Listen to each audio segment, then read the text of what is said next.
Samantala mga kabrigada, ito'y kahit nakapanumpa na kahapon si Senate President Chis Escudero bilang presiding officer ng impeachment trial. Sa panayam ng Brigada News FM Manila kay Akbayan President Rafaela David, idiniin itong walang malino na kalendaryo ang Senado.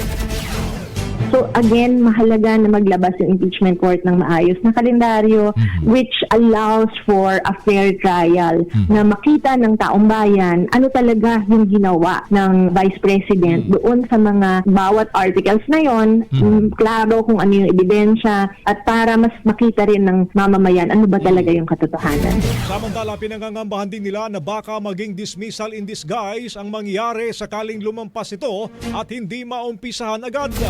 Dagdag pa niya, questionable rin na kahit manumpa ng mga senador mamayang alas 4 ng hapon ay hindi pa rin opisyal na na-convene ang Senado bilang impeachment court.